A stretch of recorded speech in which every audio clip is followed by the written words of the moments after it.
बिस्मिल्लाहिर्रहमानिर्रहीम। अस्सलाम वालेकुम। आज हम पढ़ेंगे breast and axilla health assessment का जो चैप्टर है। तो इसमें आपने सबसे पहले जो चीज़ पढ़नी है वो है एनाटॉमी ऑफ द ब्रेस्ट। ठीक है, एनाटॉमी मतलब ब्रेस्ट कहाँ पे वाक़या है, कैसे कैसे मतलब किस तरह का आर्गन है। तो आपको इसमें बताया गया है it is located on the anterior wall, anterior chest wall. हमारे चेस्ट का या फीमेल का जो चेस्ट एरिया होता है, जो चेस्ट वाल होता है, वो ये उस पे लोकेटेड होता है। Between second to six rib जो है इस एरिया में ये वाक़या होता है। ठीक है, बिल्कुल मिड एक्सिलरी लाइन के बिल्कुल साइड पे जो हमारा स्टेर्नम होता है, जो मिड लाइन होता है, ठीक है, उसके दोनों साइड पे ब्रेस्ट वाक़या होता है। इसको हम जिसे एब्डोमेन को 4 क्वाड्रेंट्स में डिवाइड करते हैं, इसी तरह हम ब्रेस्ट को भी 4 क्वाड्रेंट्स में डिवाइड करते हैं। और इसमें ज़्यादातर जो है फैट टिश्यूज़ होते हैं, फैट जो होते हैं ज़्यादातर ब्रेस्ट में मौजूद होते हैं। इसके अलावा इसके अंदर कुछ बहुत ज़्यादा ग्लैंड्स होते हैं, 15 to 25 डक्ट्स होते हैं, ठीक है, जिसमें मुख्तलिफ़ किस्म के सिक्रीशंस वगैरह हो रही होती है। Breast tissue extend to axilla, और इसके जो टिश्यूज़ है वो एक्जिला तक पहुंच जाते हैं, जो हमारा आर्म पिट होता है, ठीक है, वहाँ तक इसके टिश्यूज़ पहुँचे हुए होते हैं।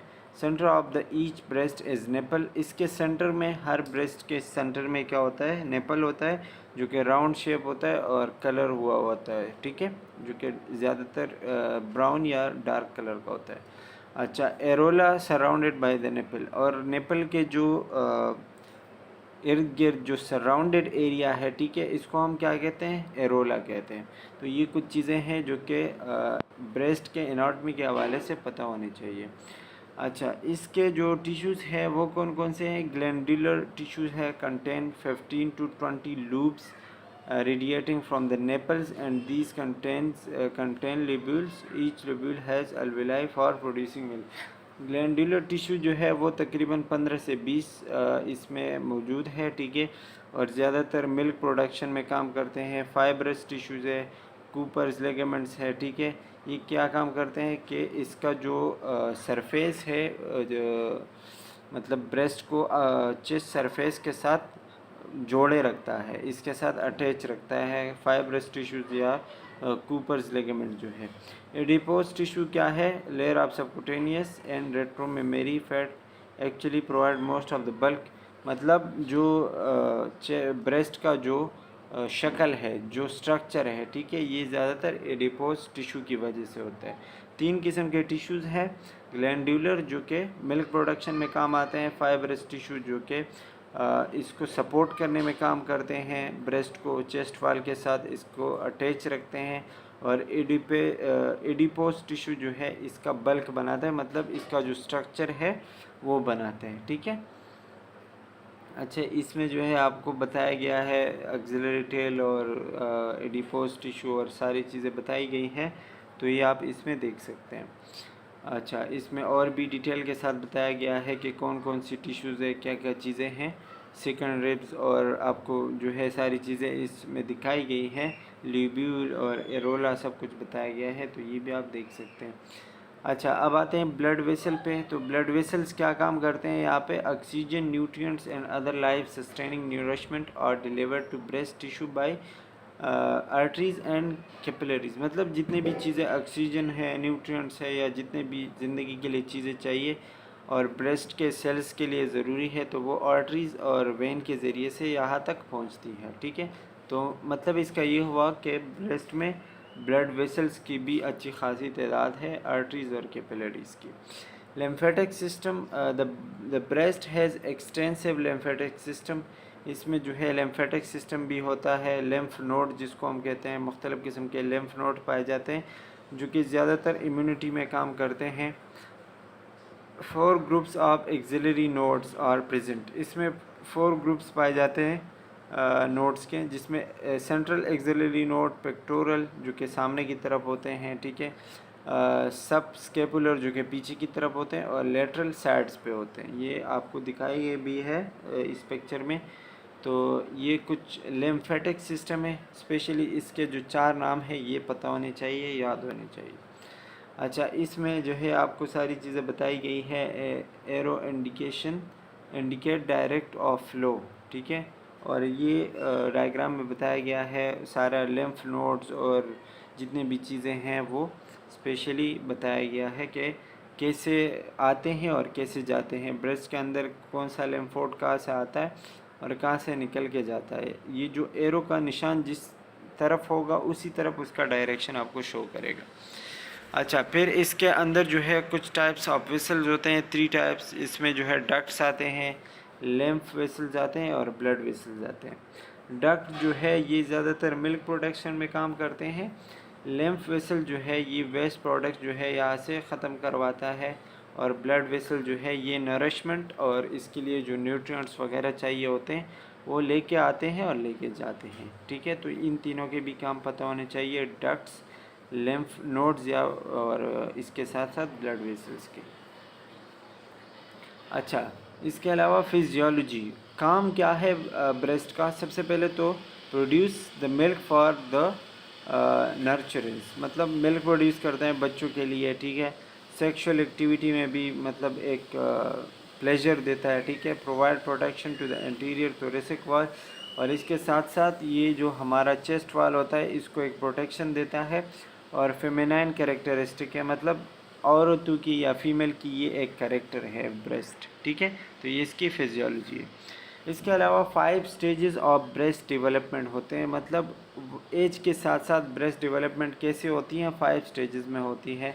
ठीक है, सबसे पहले इसमें आता है प्री एडोलेसेंट। प्री एडोलेसेंट क्या होता है, small elevated nipple before 8 years, मतलब 8 ईयर से पहले जी जो फीमेल लड़कियां होती हैं उनके जिस तरीके से ब्रेस्ट होती है या जो सिर्फ उनके निपल्स वगैरह होते हैं, इनको हम प्री एडोलेसेंट एज कहते हैं, जो उनके ब्रेस्ट का फर्स्ट स्टेज है। सेकंड स्टेज क्या है, breast bud stage, small mount nipple. इसमें मतलब थोड़े से ज़्यादा वो फिर बड़े हो जाते हैं 18 to 13 ईयर्स के दरमियान में। ठीक है, 8 ईयर से फिर ये ज़्यादा थोड़े बड़े हो जाते हैं।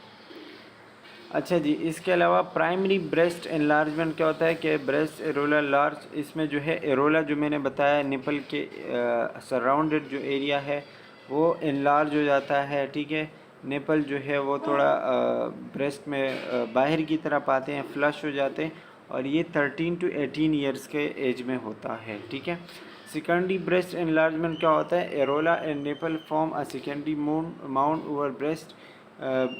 जो एरोला और नेपल होते हैं ये फिर मज़ीद भी बड़े हो जाते हैं, ज़्यादा हो जाते हैं, और ये 18 ईयर्स के एज के बाद ये होता है।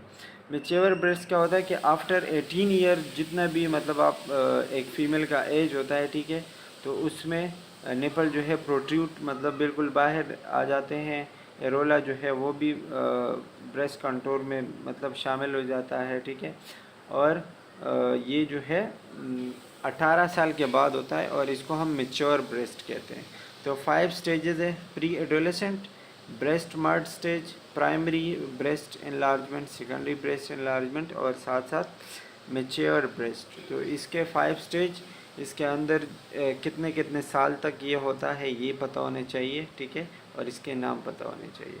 ये आपको पिक्चर वाइज भी बताया गया है कि स्टेज 1 में कैसा होता है, स्टेज 2 में कैसा होता है, स्टेज 3, स्टेज 4 और स्टेज 5 में क्या क्या चेंजेस आते हैं। अच्छा जी, ये भी वही है जो कि आपको बताया गया है कि बिफ़ोर 8 कैसा होता है, 8 to 13 क्या है, फिर वही सारी चीज़ें के हैविंग नेवर गिवन बर्थ, जब किसी एक फ़ीमेल है जिसने कभी बच्चा पैदा नहीं किया उसके कैसे होते हैं, ड्यूरिंग प्रेगनेंसी कैसे होते हैं, आफ्टर प्रेगनेंसी कैसे होते हैं, और मीनोपाज के बाद कैसे होते हैं, तो ये आपको बताया गया है। प्रेग्नेंट वुमेन के ब्रेस्ट में क्या क्या चेंजेस आते हैं, उसके जो है सेकंड, जब उसकी प्रेगनेंसी का सेकंड मंथ होता है, दूसरे महीने के अंदर जो है उसके ब्रेस्ट में चेंजेस आना शुरू हो जाते हैं। उसके ब्रेस्ट जो है वो एनलार्ज हो जाते हैं, मतलब साइज़ उनकी इंक्रीज़ हो जाती है, और साथ साथ न्यूड्यूलर फील होते हैं। न्यूड्यूलर मतलब कि आपको कुछ ऐसे फील होंगे कि इसके अंदर कुछ उभरा हुआ या कुछ मांस वगैरह जैसे दाने होते हैं। ठीक है, उस तरीके के आपको फील होंगे। निपल जो है वो ज़्यादा लार्जर होते हैं और डार्कर हो जाते हैं और मोर इरेक्टाइल हो जाते हैं, मतलब बिल्कुल आपको नज़र आएंगे या फिर बहुत ज़्यादा ब्रेस्ट के बाहर आ जाते हैं, ठीक है। एरोला बिकम लार्जर, एरोला जो होता है वो भी लार्ज होता है, बड़ा हो जाता है। और आफ्टर द 4 मंथ क्लोस्ट्रम में भी एक्सप्रेस, और फिर 4 महीनों के बाद क्या होता है कि क्लोस्ट्रम जो मिल्क प्रोडक्शन के पहले जो एक फ्लूइड आता है, ठीक है, मिल्क सिक्रीशन से पहले ही, उसको हम कोलोस्ट्रम कहते हैं। तो वो तकरीबन प्रेगनेंसी के 4th मंथ जो है वो आना स्टार्ट हो जाता है। तो ये प्रेग्नेंट में वुमेन में होता है। एजिंग वुमेन जो कि मतलब एज जिनकी ज़्यादा हो जाती है, ठीक है, उन वुमेन में क्या होता है कि glandular tissue start to become atrophy. उनके अंदर जो ग्लैंडुलर टिश्यू होते हैं ब्रेस्ट के अंदर, वो उनकी शेप जो है वो चेंज हो जाती है, एट्रोफी में चले जाते हैं, और इसके जो है फाइब्रस कनेक्टिव टिश्यू में कन्वर्ट हो जाते हैं, मतलब उनके टिश्यू में भी चेंजेस आना शुरू हो जाते हैं। अच्छा, इसमें क्या होता है कि वक्त के साथ साथ ब्रेस्ट साइज जो है वो डिक्रीज़ हो जाती है, कम हो जाती है, और एलास्टिसिटी जो उनकी होती है, जो उनकी एक लचक होती है, वो भी ख़त्म हो जाती है। The decrease breast size make inner structure more prominent, और इसके अंदर जब इनका जो है ब्रेस्ट साइज डिक्रीज़ हो जाता है तो फिर इनके अंदर के जो मतलब रिब्स वगैरह होते हैं, या जो भी अर्गन्स होते हैं, या चेस्ट वाल जो होता है, वो बिल्कुल आसानी से नज़र आने लग जाता है। जो भी चीज़ें हैं वो बहुत आसानी के साथ नज़र आती है। द एक्सिलरी हेयर डिक्रीजेस, और साथ साथ जो आर्म पेट्स होते हैं या एक्सिलरी के अंदर जो हेयर होते हैं, ठीक है, वो भी कम होने लग जाते हैं एजिंग के साथ साथ। अच्छा, इसके अलावा जो बहुत ज़्यादा मेन प्रॉब्लम है ब्रेस्ट में, वो है ब्रेस्ट कैंसर। और इसमें बताया गया है कि Karachi is the highest of any Asian population. Karachi में बहुत ज़्यादा ब्रेस्ट कैंसर पाया जाता है। तकरीबन हर साल कुछ 90,000 केसेस पाकिस्तान में ब्रेस्ट कैंसर के आते हैं। तो ये एक मतलब ऐसे केसेस हैं जो कि रजिस्टर होते हैं, जो रजिस्टर नहीं होते वो फिर और भी बहुत ज़्यादा होते हैं, ठीक है। 90,000 आपको बताए गए हैं, तो ये रजिस्टर्ड केस है। अच्छा, facts about breast cancer. According to the latest WHO statistic order, aging women breast cancer feature age, मतलब बहुत ज़्यादा दुनिया में जो कैंसर पाया जाता है आजकल वो है ब्रेस्ट कैंसर। अच्छा, दुनिया में तकरीबन 8 फीमेल्स में से एक फ़ीमेल जो है ब्रेस्ट कैंसर की शिकार होती है।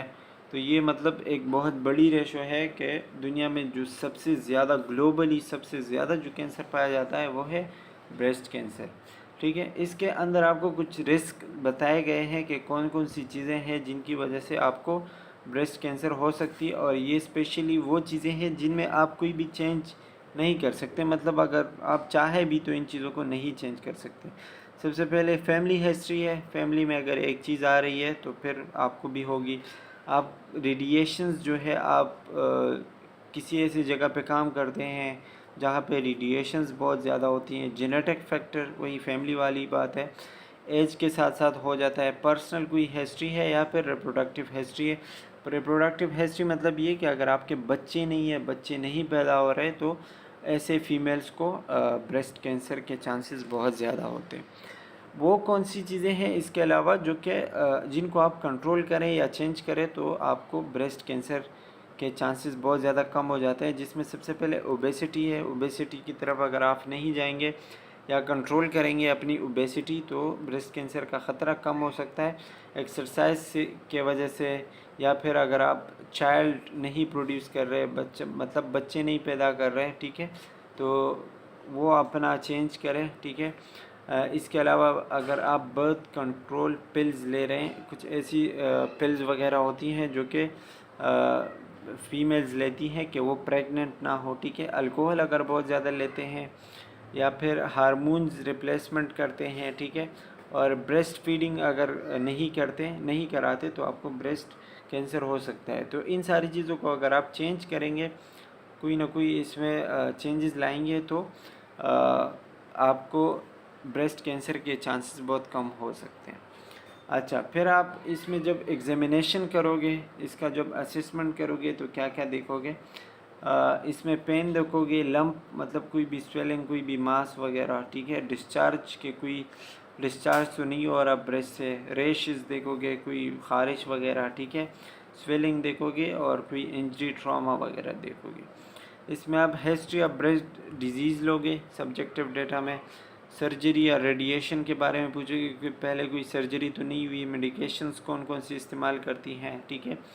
इसके अलावा patient centre care perform breast, मतलब आप पेशेंट को बताओगे कि सेल्फ एग्जामिनेशन करते हैं ब्रेस्ट की या नहीं।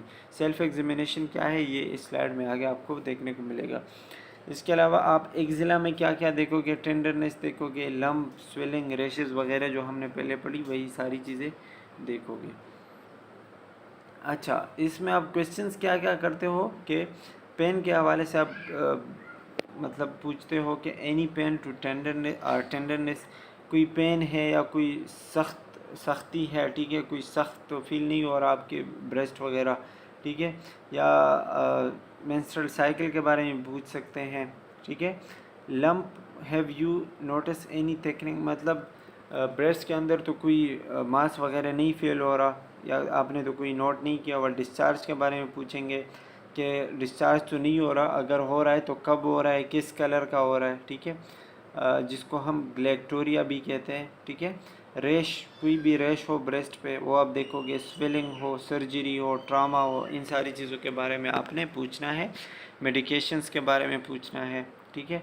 अच्छा, ऑब्जेक्टिव डेटा में जब आप इंस्पेक्शन करोगे मतलब देखोगे जस्ट, तो क्या क्या उसमें देखोगे, जनरल अपीयरेंस, मतलब उसका साइज़ देखोगे, उसकी जो शेप है वो देखोगे, स्किन जो है उसके कलर देखोगे, रेडनेस तो कोई नहीं है या कोई मतलब कोई पेल नहीं है, या इस पे जो है बहुत ज़्यादा प्रोमिनेंट ब्लू डॉट्स या कुछ वेन तो नज़र नहीं आ रहा है बहुत ज़्यादा प्रोमिनेंट, ठीक है।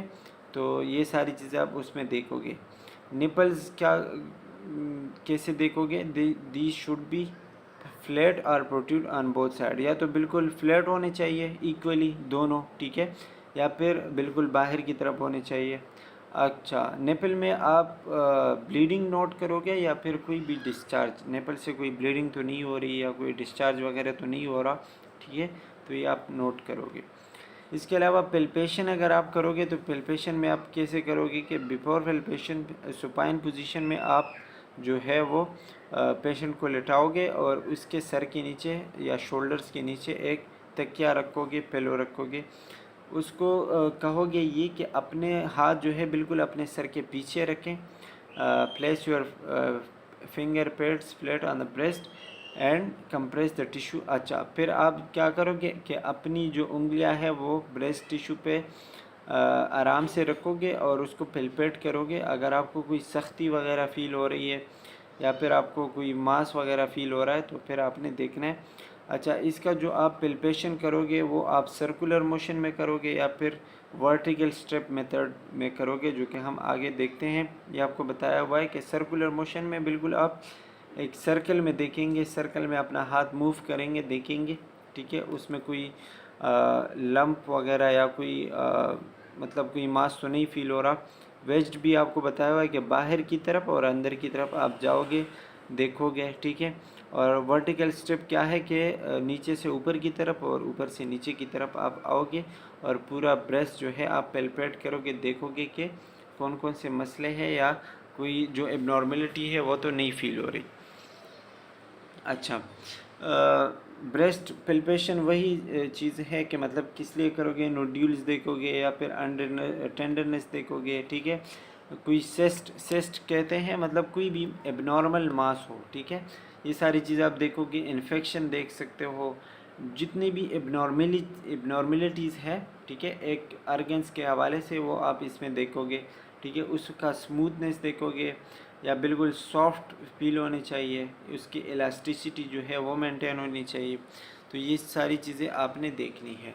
कोई हीट है वहाँ पे, रेडनेस है, स्वेलिंग है, ठीक है, या कोई डिस्चार्ज है, तो ये आपने पिल्पेशन के दौरान देखनी है।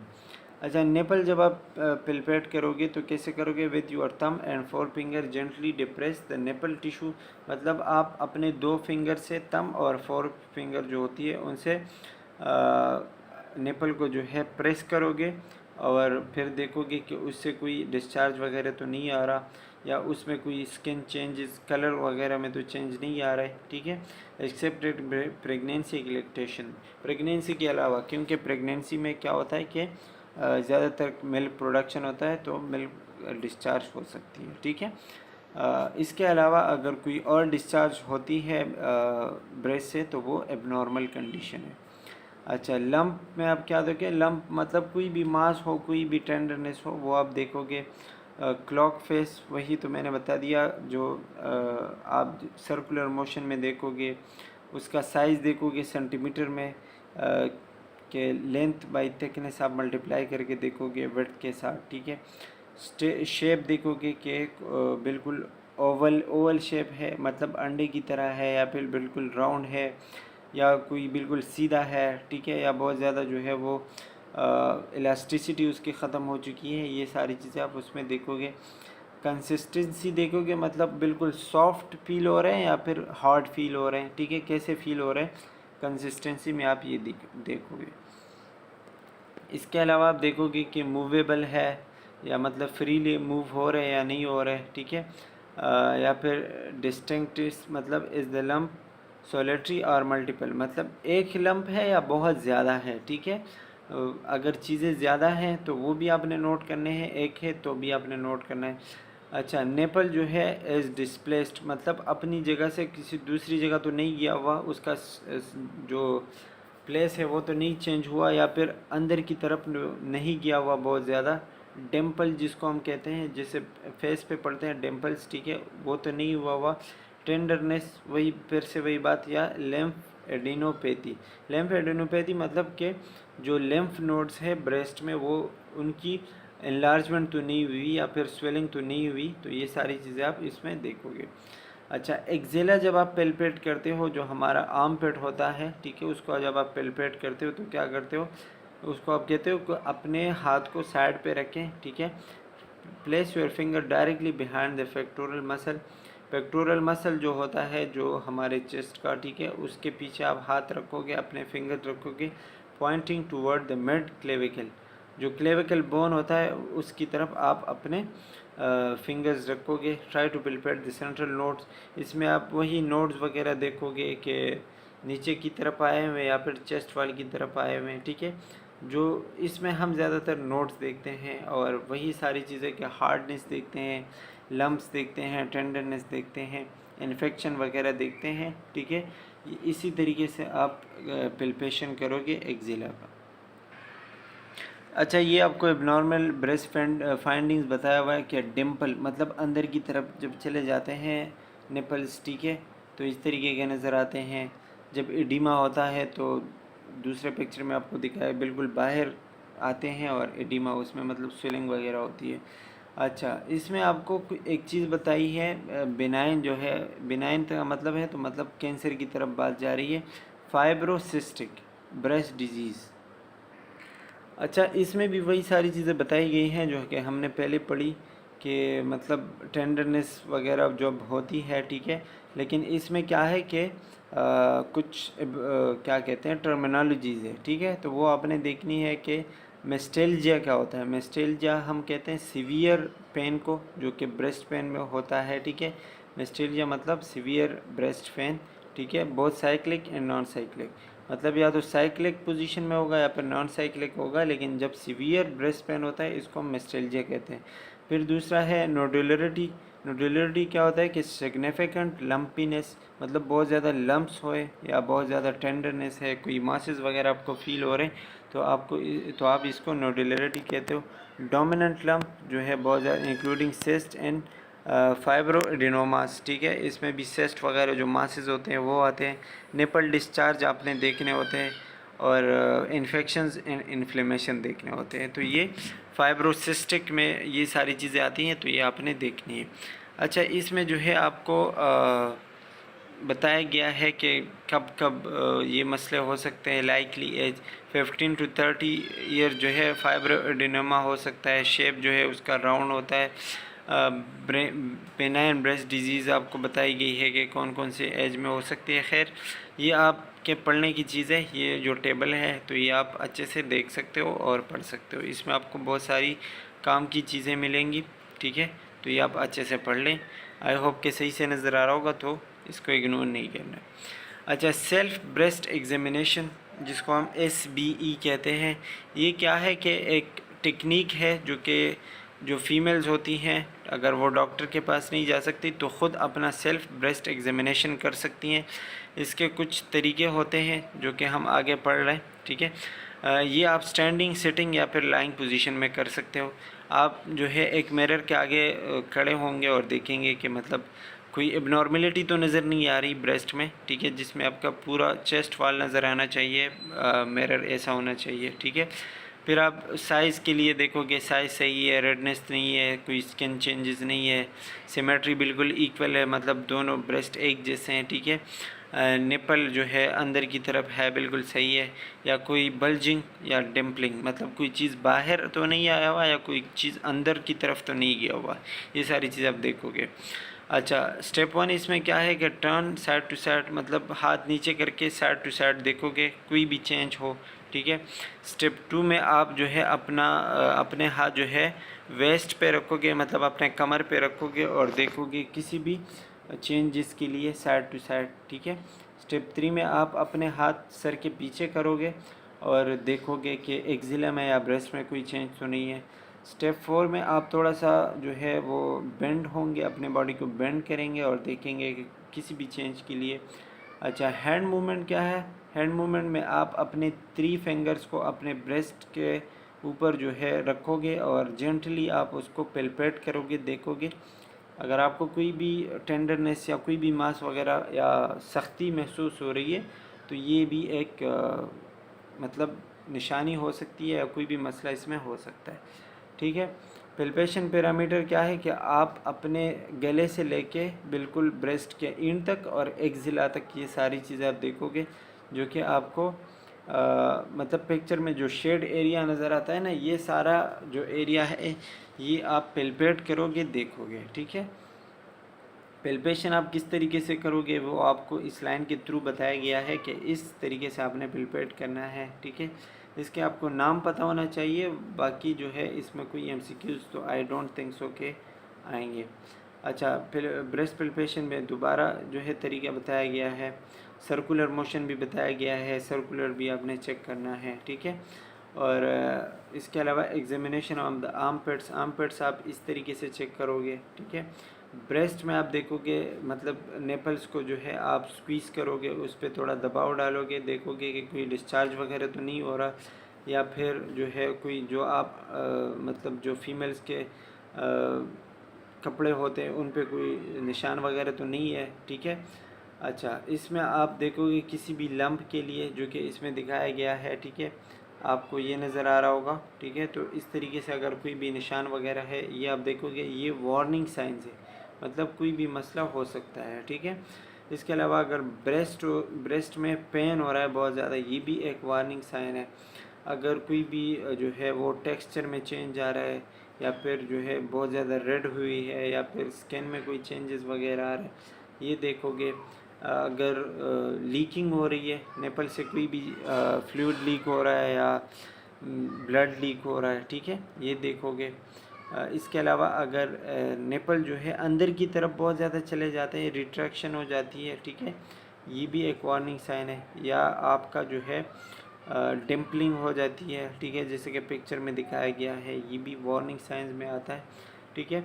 अच्छा, ये आप जो है अब ब्रेस्ट एग्जामिनेशन कब करते हो? मंथ में एक दफ़ा कर सकते हो, या फिर कोई भी डेट आप अपने लिए सेलेक्ट करके कर सकते हो, ठीक है।